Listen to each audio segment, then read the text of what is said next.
Kev G, weather overview. Well, we've got a few days of pretty hot weather across the tri-state area moving in.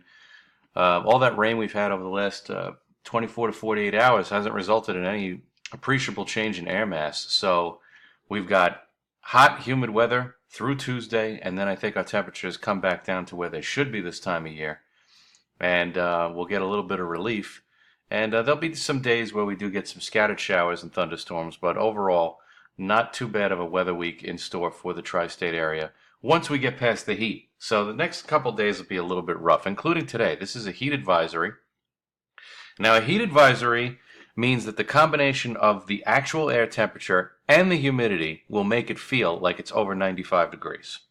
So I think our actual temperatures will run probably in the 90 to 92 range, with the heat index being higher than the actual air temperature. So there you go. So take it easy today if you're really susceptible to hot weather, and especially over the next couple of days, as we're really not going to lose this heat and high humidity until about Wednesday or so. So here's weather. This is NOAA. Like them on Facebook and Twitter. Now we go over to Tropical Tidbits. Now, we are rain-free through about Tuesday night, as you can see on the big weather map here, courtesy of Tropical Tidbits. And then by late Tuesday night into Wednesday, the pattern becomes more unsettled because we have a weak frontal boundary, and we'll have a noticeable change in air mass for late week starting Wednesday. But with that noticeable change in air mass, we're going to have opportunities for showers and thunderstorms. I think the best opportunities will be Wednesday afternoon and Thursday afternoon. And then for Friday, it looks okay because then that front has already cleared the coast. So getaway day this coming Friday, if you're headed out for a big last summer weekend or one of the last summer weekends, Friday looks good for travel. Then as we get into Saturday, it gets more unsettled again.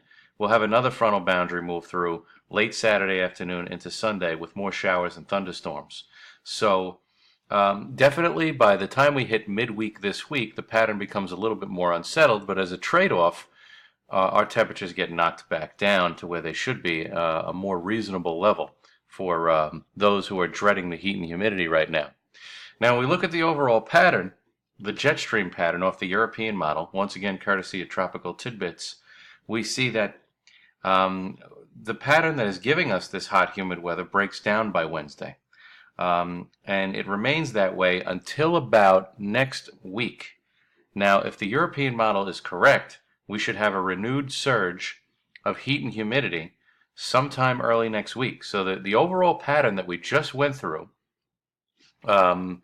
we may see it just repeat itself once again as heat and humidity build back in for next week. So here we are off of Weather Underground, and you can see that by Wednesday, we're back into the 80s and progressively cooler as we go through the period, with more showers and thunderstorms for Saturday night into Sunday. I think Monday's okay because that front will be off the coast. So we'll have to really wait and see we'll have to monitor during the course of the week whether that overall weather pattern wants to repeat itself with more heat and humidity by early in the week of the 14th. But until then, we have our own share of heat and humidity to deal with, and we'll progressively get cooler as we get to Wednesday and beyond.